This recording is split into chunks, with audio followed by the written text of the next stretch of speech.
ஓம் ஸ்ரீராம ராம ராமேதி ரமே ராமே மனோரமே சகசிரநாம தத்துல்யம் ஸ்ரீராம நாம வராணனே. உலகம் யாவையும் தாமுழா வாக்கலும் நிலைபெறுத்தலும் நீக்கலும் நீங்களா அழகிலா விளையாட்டுடையார் அவர் தலைவர் அன்னவர் சரண் நாங்களே. எத்திர எத்திர ரகுநாத கீர்த்தனம் தத்திர தத்திர கிருத்தமாஸ்தகாஞ்சலிம் வாஷ்பவாரி பரிபூர்ணலோச்சனம் மாருதிம் நமது ராட்சசாந்தகம். அஞ்சிலே ஒன்று பெற்றான் அஞ்சிலே ஒன்றை தாவி அஞ்சிலே ஒன்று ஆறாக ஆரியர்க்காக ஏகி அஞ்சிலே ஒன்று பெற்ற அணங்கை கண்டு அயலாரூரில் அஞ்சிலே ஒன்றை வைத்தான் அவன் எம்மை அழித்துக் காப்பான். இன்னைக்கு நம்ம கம்பராமாயணத்துல பாலகாண்டத்துல மிதிலை காட்சி படலத்துல 134வது பாடல் பார்க்க போறோம். புண்டரீகனும் புல்திருப்பாகனும் குண்டை ஊர்தி குலிசியும் மற்ற உள்ள அண்டர்தாமும் வந்து அவ்வையின் எய்தி வேறு எண் தபோதனன் தன்னை எதிர்ந்தனர். இதுதான் பாட்டு. இப்ப நம்ம பதம் பிரிச்சு பொருள் பார்க்கலாம். புண்டரீகனும் தாமரையில் வாழும் பிரம்மனும் புல்திருப்பாகனும் கருடனுக்கு சிறந்த பாகனாகிய திருமாலும் குண்டை ஊர்தி காளை வாகனத்தையுடைய சிவனும் குலிசியும் வஜ்ரப்படையை உடைய இந்திரனும் மற்றுள்ள அண்டர்தாமும் மற்றுமுள்ள தேவர்களும் வேறு வந்து அவ்வையின் எய்தி தனித்தனியாக வந்து அவ்விடத்தில் சேர்ந்து எண் தபோதனன் தன்னை யாவராலும் மதிக்கப்படும் தவச்செல்வனான முனிவனை எதிர்ந்தனர், சந்தித்தார்கள். இப்ப நம்ம இந்த பாட்டுல இருக்கக்கூடிய நயங்களை பார்க்கலாம்.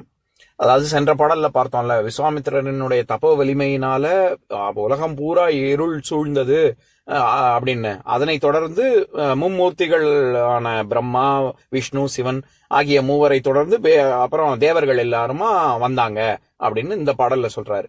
இதுல பிரம்மா அப்படின்னு சொல்றதுக்கு பதிலா என்னன்னு சொல்றாரு, புண்டரீகன் அப்படின்னு.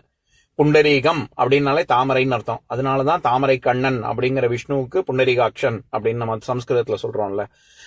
புண்டரீகனும் அதாவது தாமரையில் வாழக்கூடிய பிரம்மாவும் திருமாலுக்கு என்ன அடை கொடுக்கிறாரு, புல் திருப்பாகனும் அப்படின்னு. எப்பவுமே நம்ம பாகன் அப்படின்னாலே ஏதோ யானை பாகன் அப்படின்னு நம்ம நினைச்சுக்கிறோம். யானையை வளர்ப்பவன், யானையுடன் இருப்பவன் அப்படின்னு. பாகன் அப்படிங்கிற சொல்லுக்கு பக்கத்தில் தன் பக்கத்தில் ஒன்றை வைத்திருப்பவன், ஒரு நம்ம இங்கிலீஷ்ல சொல்லணும்னா பார்ட்னர் அப்படின்னு சொல்றோம்ல. ஏன்னா நாரிபாகன் அப்படின்னு தேவாலயத்துல சிவனுக்கே பேரு. ஏன்னா பாதி அர்த்தநாரியாக பாதி பக்கத்தில் உமையை வைத்திருப்பவன் அப்படின்னு. அதனால பாகன்னா நம்ம ஏதோ வெறும் யானையை பாத்துக்கிறவன் தான் பாகன் அப்படின்னு நம்ம நினைச்சிடக்கூடாது. எந்த ஒரு உயிருக்கு வேற ஒரு உயிருக்கு ஒரு தன்னிடத்தில் ஒரு பக்கத்தில் ஒரு இடத்தை கொடுப்பவன் ஒரு பாகன். அதனால எப்பேற்பட்ட ஒரு மிருகமாக பறவையாக என்னவா இருந்தாலும் அதை தன்னோட கூடவே வச்சிருப்பவன் அப்படிங்கிற இடத்துல அந்த அர்த்தத்துல பக்கத்தில் இருப்பவன் பாகன் அப்படிங்கிற பொருள்ல வரும். இந்த இடத்துல என்ன சொல்றாரு, புல் திருப்பாகன் அப்படின்னு. புல்லுன்னா பறவைன்னு அர்த்தம். இந்த இடத்துல வெறும் பறவை கிடையாது, பறவைகளின் அரசனான கருடன் அப்படின்னு. அந்த கருடனுக்கு திருப்பாகனும் பக்கத்தில் இடம் வைத்திருக்கக்கூடிய விஷ்ணுவும். அதே மாதிரி சிவனுக்கு என்ன மாதிரியா சொல்றாரு, குண்டை ஊர்தி அப்படிங்கிறாரு. அதாவது இந்த குண்டை அப்படிங்கிற சொல்லுதான் குண்டு, நம்ம நல்லா குண்டு குண்டுன்னு இருக்கோம் அப்படின்னு சொல்றோம்ல. அந்த குண்டுங்கிற சொல்லு குண்டைங்கிற சொல்லுல இருந்து தான் வந்தது. என்னன்னா எது ஒன்று குறுகி தடித்து இருக்கோ அதுதான் குண்டை. இப்ப நம்ம ஒரு பானை இருக்கு, அந்த பானைக்கும் அதாவது இப்ப குண்டு சட்டியில குதிரை ஓட்டுறது அப்படின்னு சொல்றாங்கல்ல. குண்டை அப்படின்னாலே ஒரு பானை, ஒரு மண்பானை அப்படின்னு அர்த்தம். அது வந்து குறுகலாகவும் ரொம்ப சின்னதாகவும் அதே சமயம் நல்ல பெருமனாகவும் பருத்தும் இருக்குல்ல. அந்த மாதிரி இருக்கக்கூடியதுதான் குண்டை. அப்படி இருக்கக்கூடியது ஒரு சட்டி, நம்ம குண்டு சட்டின்னு சொல்றோம்ல அந்த சட்டி.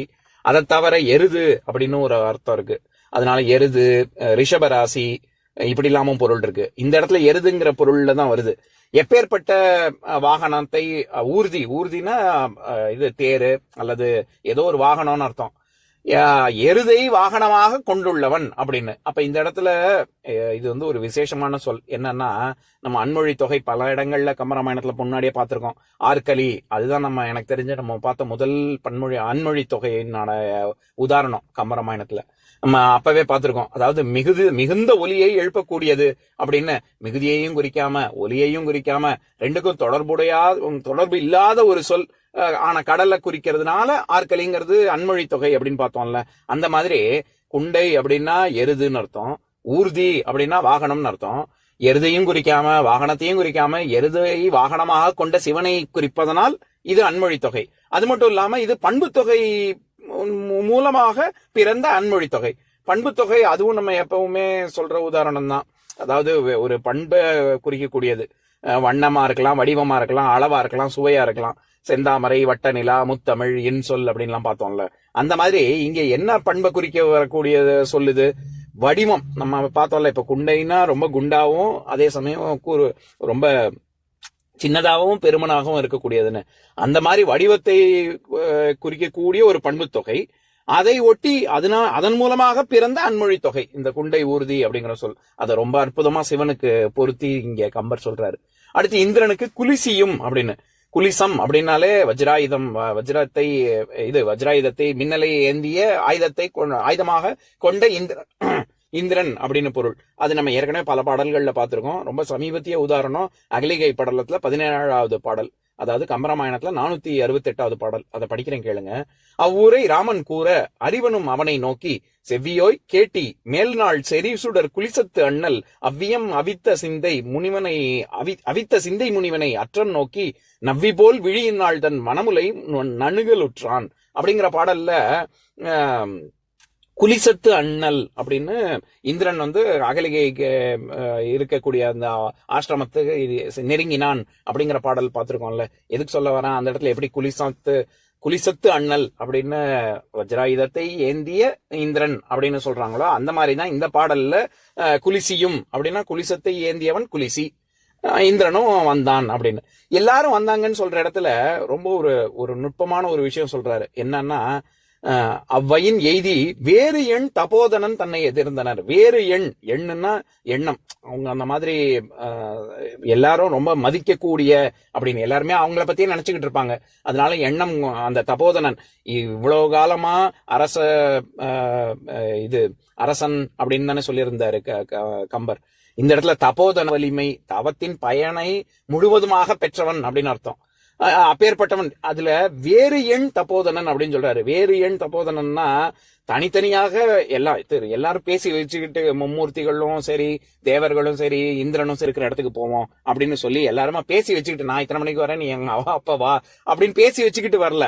எல்லோருமே இப்படி இருள் சூழ்ந்த உடனே அடுத்த நிமிஷமே அவங்களுக்கு தெரிஞ்சிடுச்சு விஸ்வாமித்திரன் கிட்டக்க நம்ம போனோம் அப்படின்னு சொல்லி எல்லாம் ஒருத்தருக்கு ஒருத்தர் பேசி வச்சுக்காம எல்லாம் வெவ்வேறு, அதாவது தனித்தனியாக அந்த இடத்துல குவிந்தார்கள் அப்படின்னு. இப்போ எப்பவுமே ரொம்ப மதிப்புக்குரிய ஒரு ஆள் ஒருத்தர் இருக்காரு அப்படின்னா அவங்க வீட்டுக்கு எல்லாம் நான் இத்தனை மணிக்கு வரேன், நீ எத்தனை மணிக்கு வா அப்படின்னு பேசி வச்சுட்டா வருவாங்க. அவங்க கூட இருக்கணும் அப்படின்னு சொல்லி ரொம்ப ஆர்வத்தோட இருக்கிறதுனால எல்லாரும் தானாவே முன் வருவாங்கல்ல, அந்த மாதிரி வந்திருக்காங்க அப்படின்னு பொருள்படணும் அப்படிங்கிறதுக்காக வேறு அவ்வையின் எய்தி அப்படின்னு சொல்றாரு. அதே மாதிரி இப்ப நம்ம எதிர்காலத்தையே ஏன் எதிர்காலம்னு சொல்றோம்? எதிர்படக்கூடிய, நமக்கு எதிர்த்தாப்புல வரக்கூடிய எதிரில் எதிர்படக்கூடிய காலம் எதிர்காலம். அந்த மாதிரி எதிர்ந்தனர் அப்படின்னா எதிர்த்தாப்புல சந்தித்தார்கள், விஸ்வாமித்திரனை சந்தித்தார்கள் அப்படின்னு சொல்றாரு. இப்ப நான் பாட்டை இன்னொரு தடவை படிக்கிறேன் கேளுங்க. புண்டரீகனும் புல்திருப்பாகனும் குண்டை ஊர்தி குலிசியும் மற்ற உள்ள அண்டர்தாமும் அவ்வையின் எய்தி வேறு எண் தபோதனன் தன்னை எதிர்ந்தனர். இன்னொரு நாள் இன்னொரு பாட்டு பார்க்கலாம். ஓம் சாந்தாகாரம் புஜகசயனம் பத்மநாபம் சுரேஷம் விஸ்வாதாரம் ககனசத்ரசம் மேகவர்ணம் சுபாங்கம் லக்ஷ்மீகாந்தம் கமலநயனம் யோகி ஹிருத்யானகம்யம் வந்தே விஷ்ணும் பவபயஹரம் சர்வலோகைகநாதம்.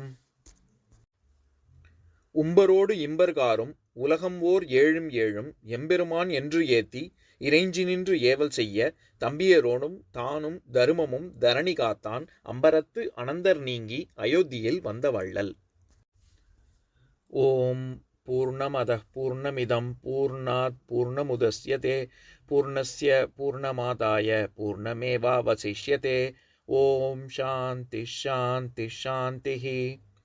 ஓம் சர்வேஷாம் ஸ்வஸ்திர்பவது சர்வேஷாம் சாந்திர்பவது சர்வேஷாம் பூர்ணம் பவது சர்வேஷாம் மங்களம் பவது. ஓம் சாந்தி சாந்தி சாந்திஹி. ஓம் சர்வே பவந்து சுகினஹ சர்வே சந்து நிராமயாः சர்வே பத்ராணி பஷ்யந்து மா கஷ்சித் துக்கபாக் பவேத். ஓம் சாந்தி சாந்தி சாந்திஹி.